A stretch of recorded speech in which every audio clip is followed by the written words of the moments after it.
Jake here for Extreme Terrain, and today I'm taking a look at the Red Rock Drag Link assembly fitting 2007 to 2018 Wrangler JKs. If your JK steering is feeling a little bit weak or loose, it's probably time to update some of your steering components. And the Drag Link provides a vital connection between your steering box and the front wheels. So this is a bolt-in ready setup that's going to replace your stock unit and get your steering back in check and do it for a reasonable price. Now, mods are fun, but maintenance is key to making sure your Jeep stays enjoyable and safe for the long run.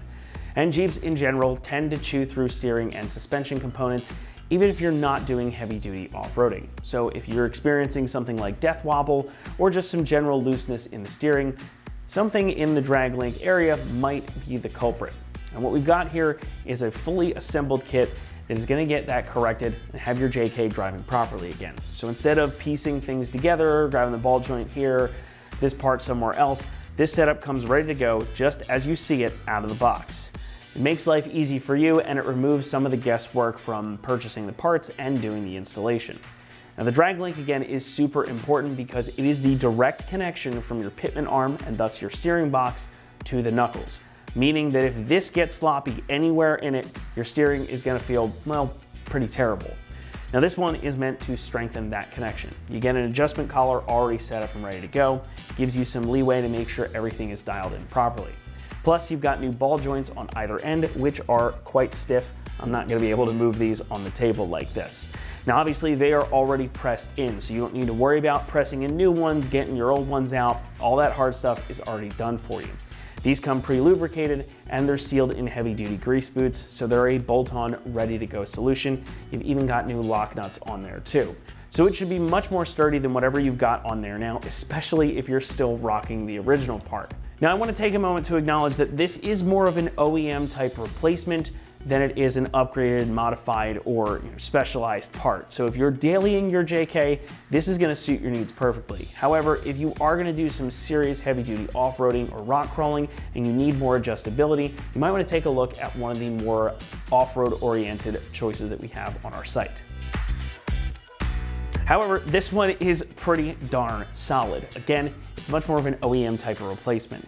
The components here are all made from high quality, heavy duty steel with those ball joints we were talking about and the collar we were discussing earlier. Everything is finished off in a nice black powder coating as well, so it's gonna keep things protected and it's gonna look good on your Jeep for a long time to come. Pricing comes in at about $125, and considering that it comes out of the box all ready to go, just like you see it here on the table, I'd say that's a pretty darn good price.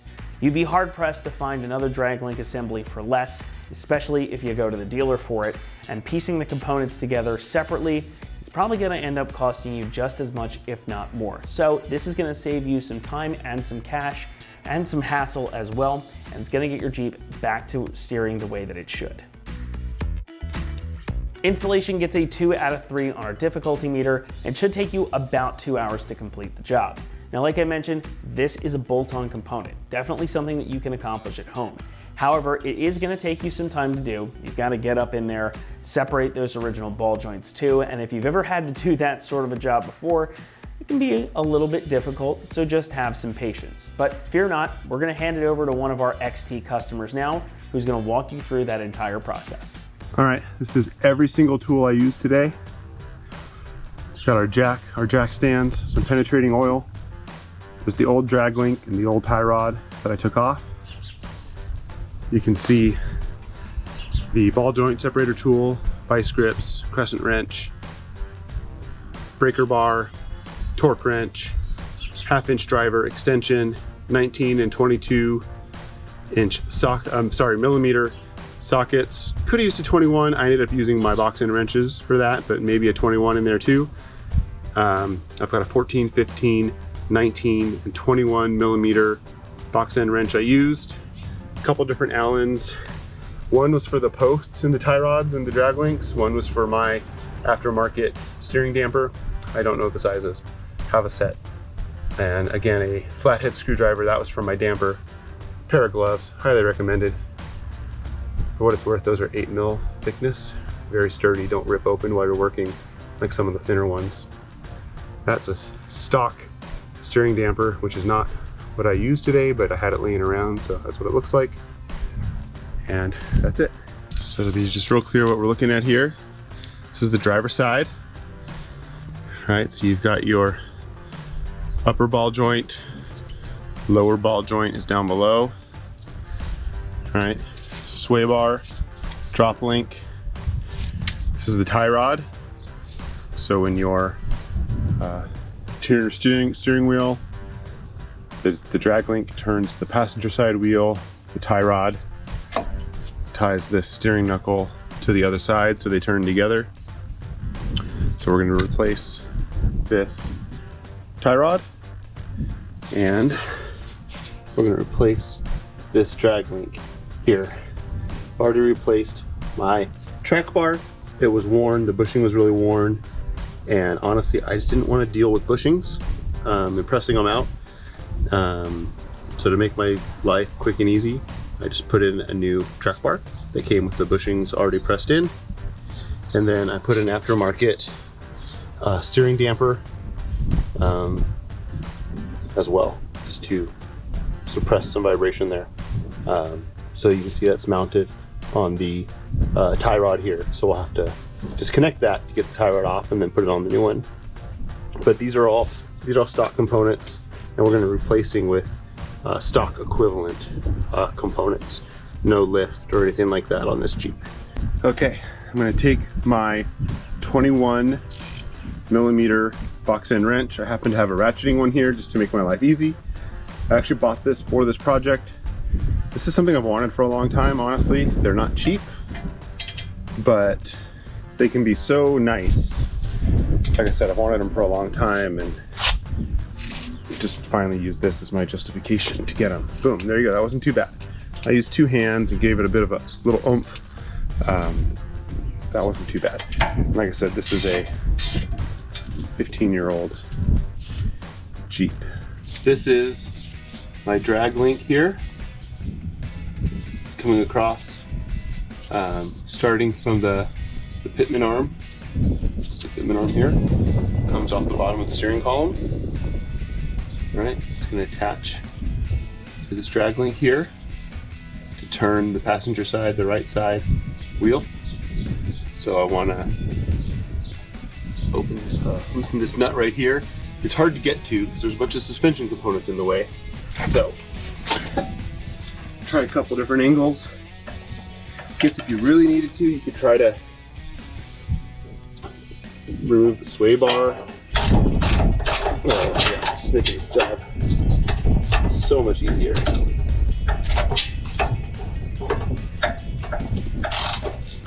Okay, use the steering wheel to go back to center, and I was able to get my wrench off the back. I'm not going to take this bolt all the way off yet. I've got it up past the top threads. I've got the nut up to where I've now touched all the threads. So all those rusty, crusty threads that were sticking out of the nut before, I've now gotten it far enough that I've gone over all those, and the nut kind of cleans out the threads a little bit as you're unscrewing it. So I went about that far, and that's where I'm going to stop for now while I go loosen up everything else. Okay, now we're going to do almost the same thing on the other side. It's going to be a little bit easier because we don't have that. Right, this drag link comes from that pitman arm on the steering. That's the one that's hard to get to. This end of the drag link, easy to get to, especially with the wheel off, right? Got big old Jeep fenders. My splash guards are missing from my wheel well, ignore that. But it wouldn't affect your clearance to get to this nut. And then same thing on the tie rod end here, right? So nice easy access for us to get these off. Oh yeah, that broke. Really easy. And here you can see what I was talking about on how this is just kind of gooey. But if you have a lot of rust and corrosion, this can be really hard to get the nut to the end of the bolt. All right, so it's still on there. All right, it's still on there, but it's sticking out. Honestly, I think you should expect these to be a little harder to get off.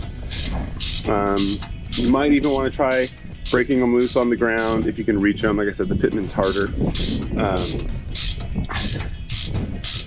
You could also, I guess you could use an impact driver on this.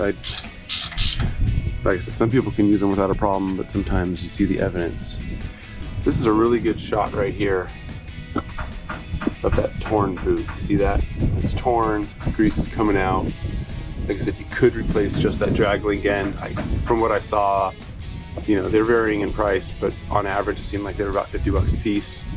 And that's why I decided, then you gotta press them out of here, press the new ones in for almost the same price. I just got a whole new drag link assembly with the ends already in. So that makes my life easier.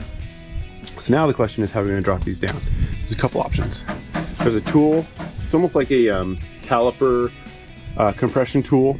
It's made so it kind of slides in here, it has a component on here, then you kind of screw it to force it down.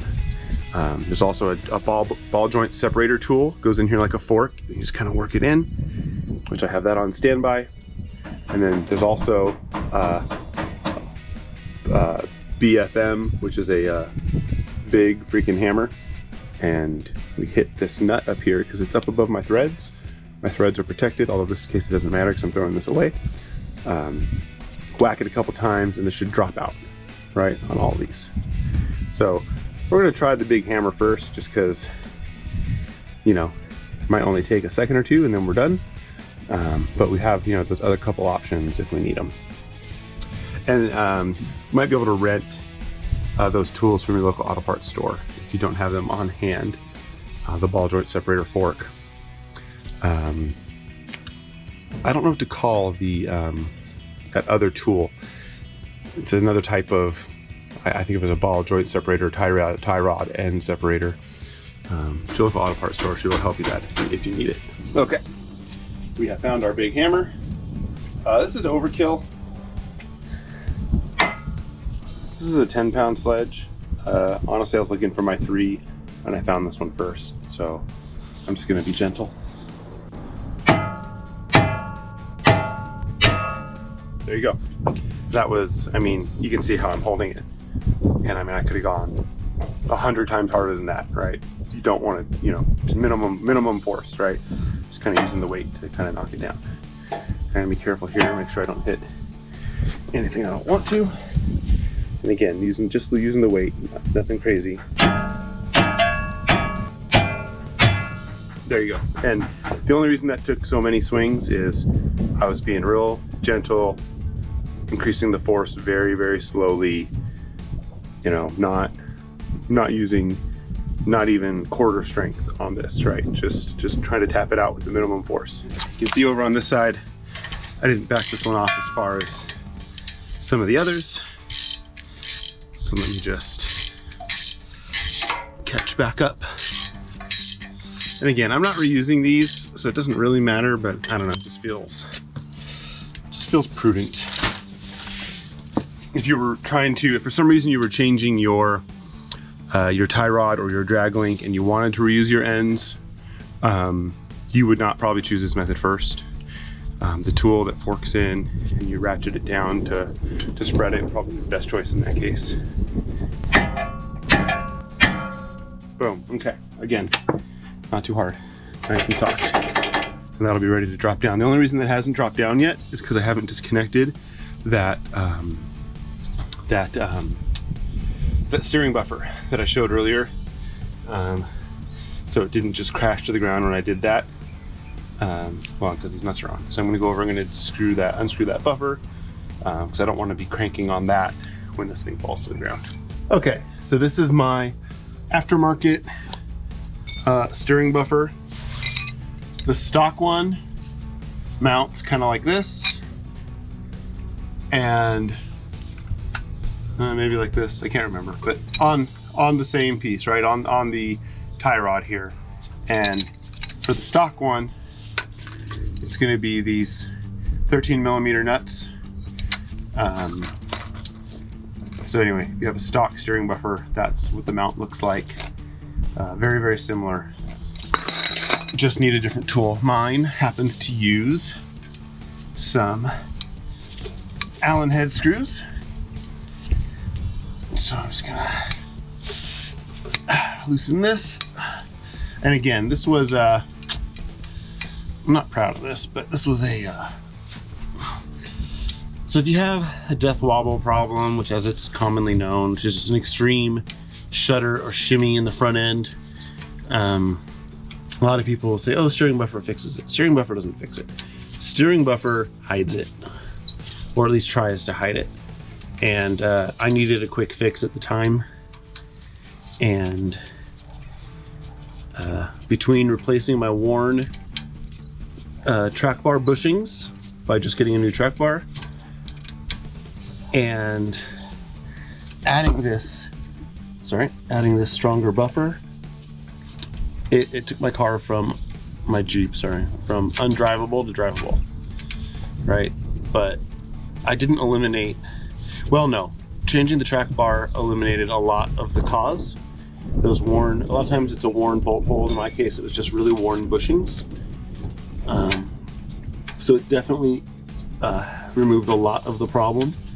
I still had a little bit more of a shudder than I wanted. So I added this aftermarket steering damper to help cover the problem, right? So just understand you're covering the problem with a steering damper. But if that means the Jeep shakes less as you drive down the road, that's good, right? Okay, so this is loose now, right? Not connected. Let's see, this one's loose. The one thing I haven't loosened yet is the upper end of the drag link in the pitman arm. And I'm not gonna be able to get my sledgehammer up there, so we're going to get our ball joint separator tool to try to get this one here, right? See, this is the only one. You see, you still see the thread of the screw up there because it's still tight in there, but I can't hit that with a sledge. So we're gonna try to pry that down. That'll be our next thing to do before we can drop both of these bars off of here. Here's that connection at the drag link to the pitman arm. This is a ball joint separator tool. I think you can pick this up. I want to say 20 bucks. All right, we're not breaking the bank on this. The idea is get it in here. You kind of pry it around and try to hammer this in a little bit. Again, I'm not trying to reuse these components, right? So I don't need to worry about damaging this. If for some reason you wanted to reuse this, this is not the tool for you, right?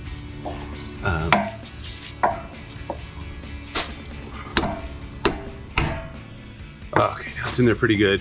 So basically when you see this nut, right? When you see this nut drop down and those threads in between disappear, that's when you know it's come loose. So I'm just gonna push down on this. And you can see this is why I chose the sledgehammer method on the pieces that I was able to reach. It's just a little easier. But you know, it's not like this is super hard or anything. We're just gonna, oh, there we go, perfect, right? Tapped it in, again, was not using strong force. I was using less force than I use hammering a nail, but I'm doing it with a sledge, right? And that just allowed this thing to get in there and just pop this loose.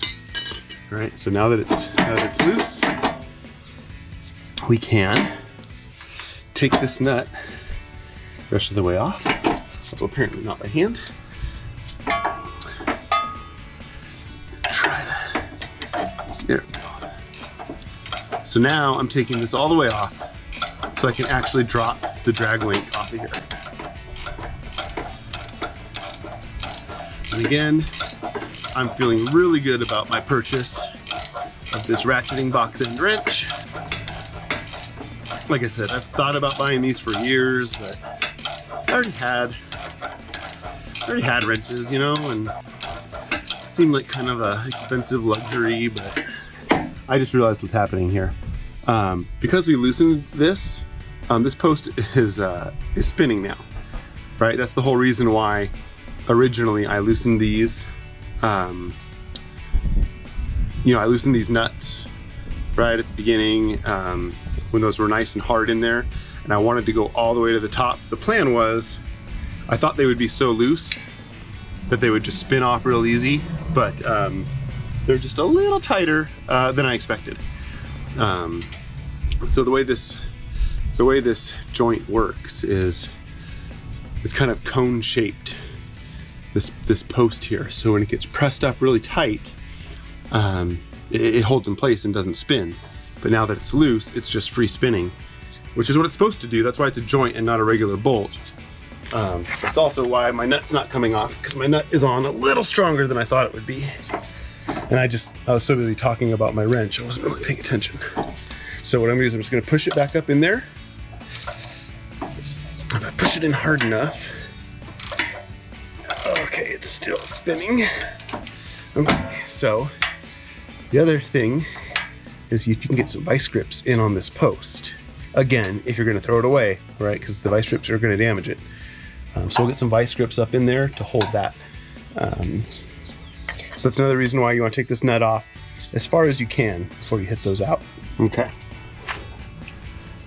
So again, this is that same part we've been working on. I'm going to try to get these vice grips in here so I can hold the post so I can get the nut off.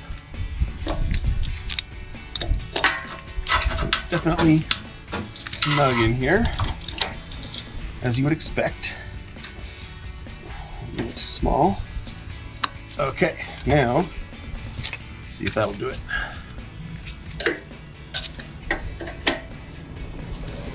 Okay, so right there, the fact that I turned this wrench, my vice grips are turning. Hopefully that's a sign that this is gonna work, because I can't really see my post is turning. It certainly feels like I'm getting the tension I need. I'll try to get it from a different angle.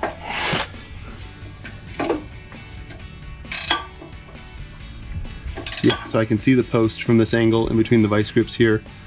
Not sure if that comes out on the video, but up inside of here I can see the post. And I can see that it's not spinning anymore, which means my nut is coming off. It's just really hard to get in here and see. That nut should be coming off. Now, when this nut comes off, this side of the bar is going to drop. So if you're laying underneath it, right, I'm coming in from the bumper right now. I do have an aftermarket bumper, so there's a little more of a gap up here. That's making it a little easier for me to get this access. So anyway, you don't want it to drop on your head or your face or your hand or your toe. I guess not anything, huh? Not your shop dog. It's so close. I'm gonna get in here again and make sure this post isn't spinning on me.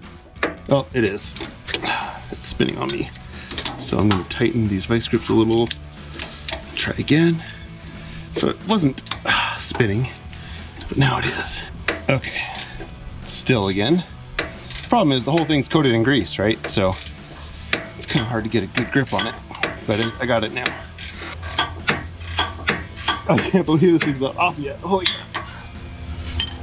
Right, oh, there we go, perfect. Okay, here's the other end. Let's see if I can just a little luckier on this side. Yeah, so this one, my threads are a little cleaner or something, but basically this nut's just coming right off without spinning the post. So that other nut on the other side is just a little more, that bolt was a little more corroded, so the nut trying to come off had a little more force. So this one, right, I was able to take it off, and this post was not spinning on this one, which is exactly what I was hoping for on the other side. But whatever, we got lucky once. Okay, let's see if we get lucky again. Not with our tool backwards. Okay, tie rod end. This is coming off so easy. Just do this by hand. Boom, right? It's that easy. I'm gonna just put this on here. I don't remember if the new one came with the nut or not, so I'm gonna stick it here so I don't lose it. And we'll check the box in a minute. It's the driver's side tie rod. So the thing about this box end wrench, it's not, there's no switch, right? So you just have to flip it over if you want to tighten or loosen.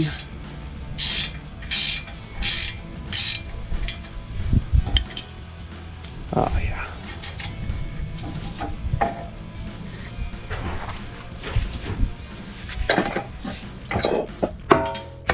Okay, another little point I actually missed earlier.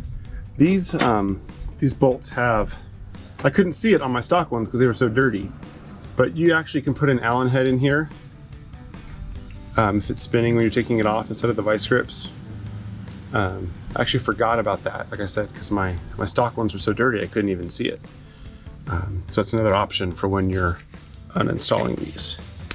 And so these do move a little bit, but they've got a nice stiffness to them, which is what they're supposed to have. Again, that's why they have these types of ends instead of just a simple bolt, right? They do need to be able to move a little bit.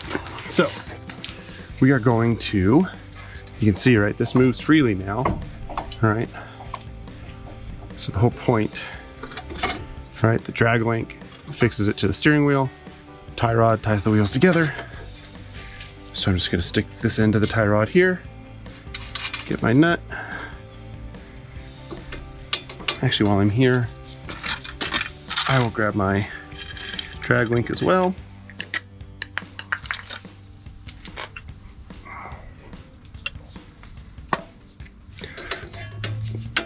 Honestly, just so I don't have to move the camera as many times.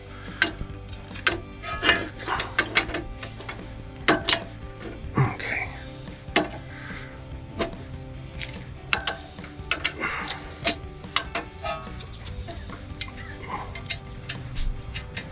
And again, all right, we're gonna be kind of gentle. We don't wanna, sorry about that, we don't wanna hurt these boots. These are new and beautiful. Right, we don't wanna tear the boots because that's what keeps the grease in there, keeps these functioning properly. And I'm gonna run over the other side so this isn't hanging here too long. Just gonna make sure these bolts are loose on the turnbuckle. And you'll see it come into view right now. All right.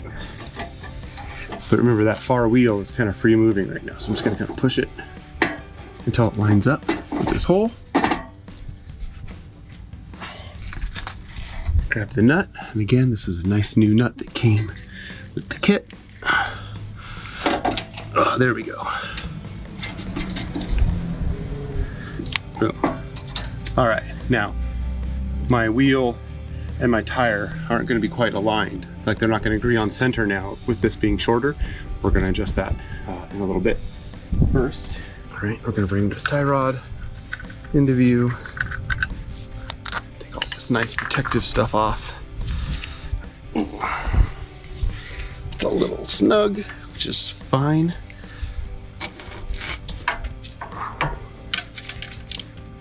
Again, 19 mil.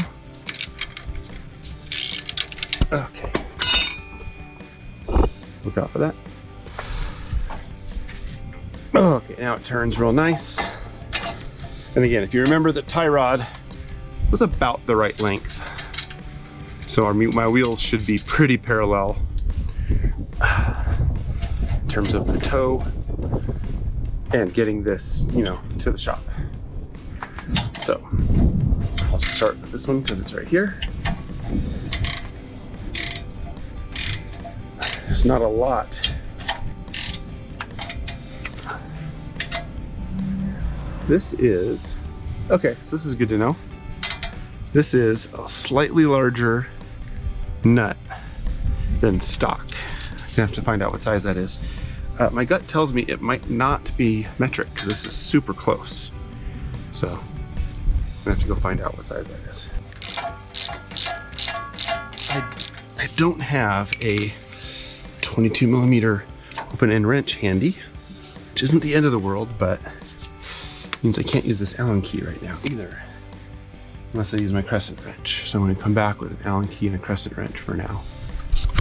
If you're preparing to do this, have a 22 mil open end wrench or box end wrench, whatever, on your to-do list. Okay, got my Allen. I'm going to use a crescent wrench for now. I don't think I have a 22 mil wrench. So we're going to do this for now. Once this is tight in there, right, when it comes down to finally torque it down, which I believe is 130 foot-pounds, but we'll check that before the time comes. Once this post is seated up tight in there, it'll hold itself and you won't need the Allen wrench anymore.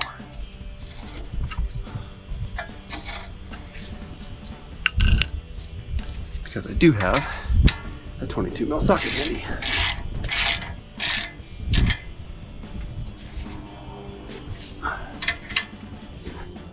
Okay.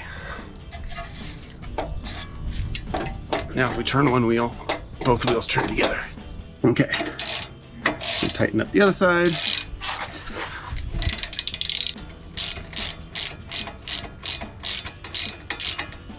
I can feel it getting a little tighter, so I know it's not spinning and I don't need that Allen key. Okay. Just kind of hand tight, nothing crazy. It's going to get real tight later.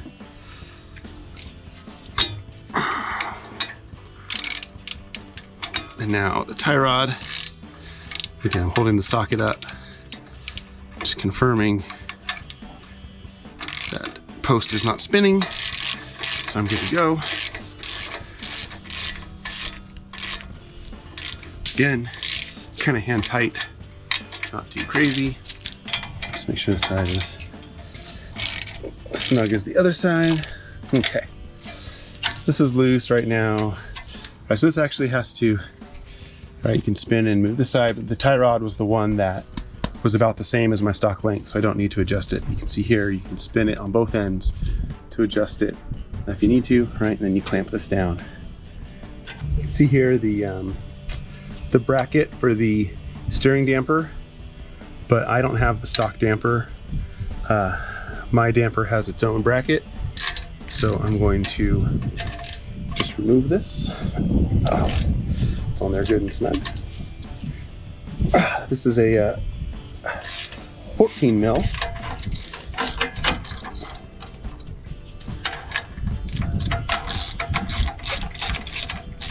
It's really solid bracket.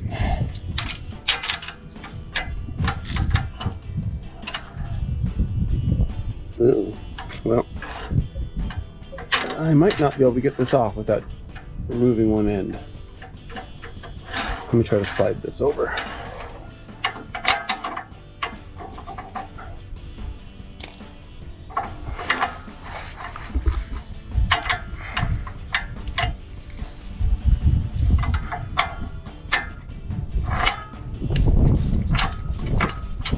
Just gonna get this out of the way so I don't need it. I think I'm gonna have to take this tie rod end out to get this bracket off. So that's something to know for the future. You might have noticed earlier I said I thought the torque spec was 130 foot-pounds. I don't know where I got that from. That's crazy. It's 63, right? So the drag link to knuckle, 63, tie rod to knuckle, 63. The clamps on the turnbuckles, what is it, 26 foot-pounds for the drag link, 45 for the tie rod and for the tie rod clamps.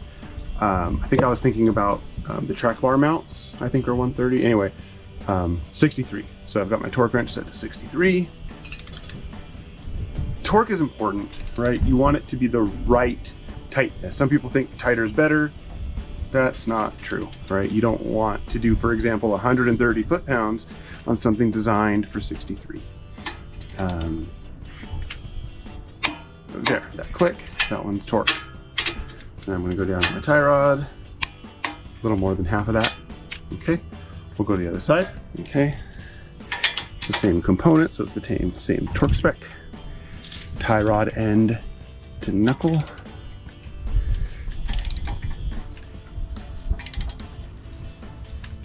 Again, I left my tie rod as it came out of the box in terms of adjustment.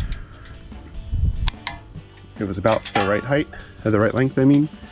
When I get my alignment done, they may fine tune it. So the next item will be to get that other end of the drag link to the pitman arm. Again, this is the pitman arm. This is the drag link here. I'm tightening this nut up here on the new Red Rock drag link. This is 22 millimeters on this nut. I'm gonna use this crescent wrench at the moment.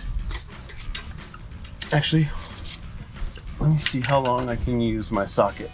I can get my socket on right now,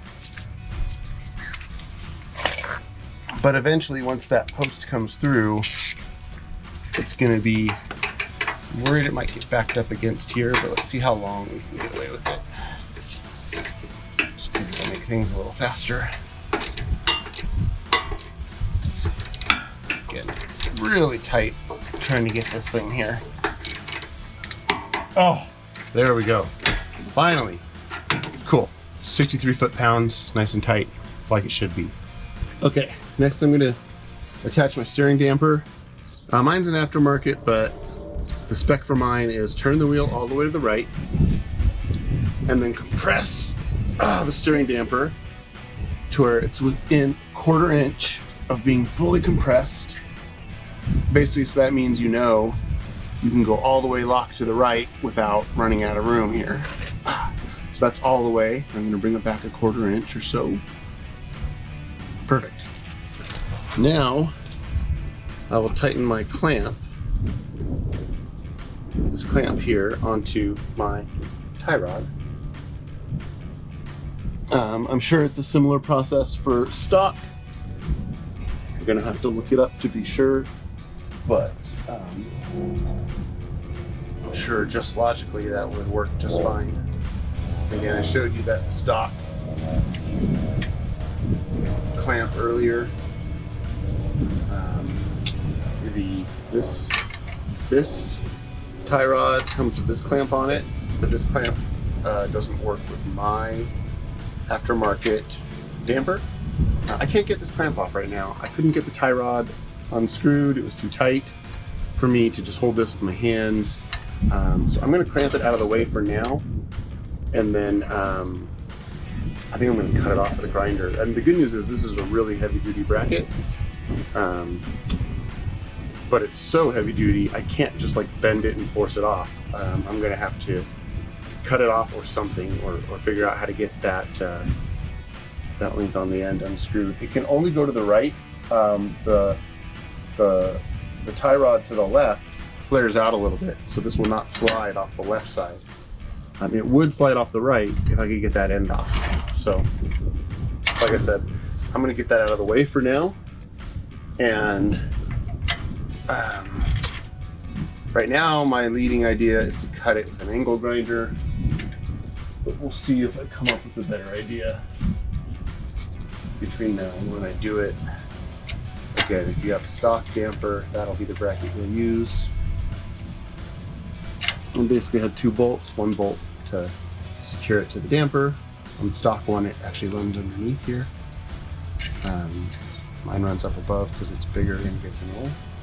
Mounts to a different location.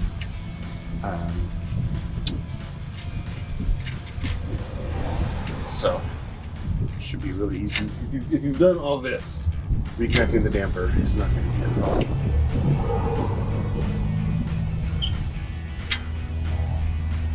And again, I'd say the biggest problem, if you want to call it that I've run into in this whole job has been how to get that bracket off. Or maybe just the tightness of securing that bolt on top of the top end of the drag link to the fitment arm. But I was able to do it with a 22 mil socket and a 22 mil socket on a torque wrench. Kind of to my surprise, I did have enough room to do that. So you do not need any special tools there.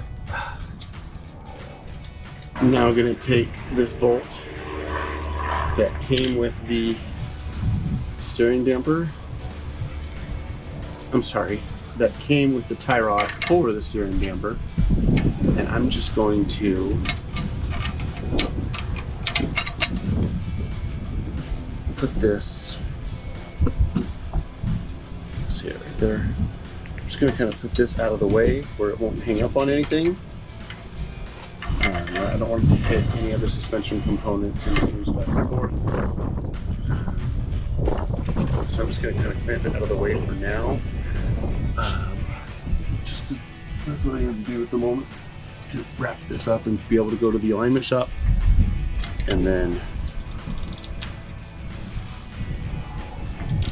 later, like I said, I think I'm going to have to cut it off It's such a strong bracket.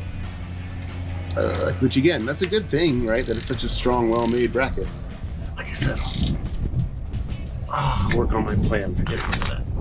Okay, so now what we need to do, we need to tighten the, you can see on the far side here, this is the clamp that goes around the tie rod. I did not adjust my tie rod. Okay, let's see, this is 15. There we go.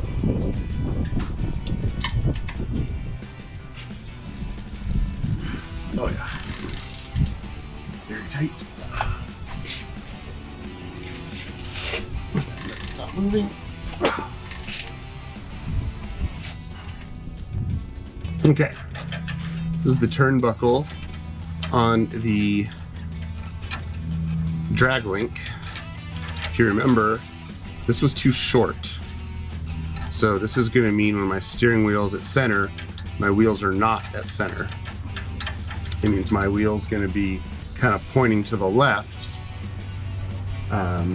when my steering is straight ahead. So the question is, how much adjustment are we going to do to this now? I think what we're going to do is we're going to leave it for now, because the alignment shop, this is what they're going to have to adjust to get the alignment right. So I could turn this a little bit by hand. I mean, it's too tight to do by hand, so you have to use a wrench or something. And I think I'm going to mar it up so much trying to do it myself. And since I have to go to an alignment shop anyway, I'm just going to let them do it, and they'll surely do a better job. Anyway, I think this is what I had my 19 for.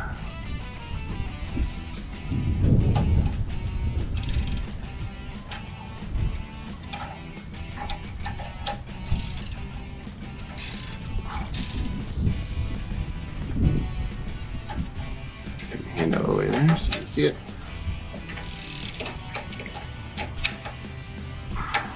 Okay, so my steering wheel's going to be off center, but that's okay. That's what the alignment's for. My tie rod's secure, my steering damper's secure. My drag link is tightened, even though it's not the right length.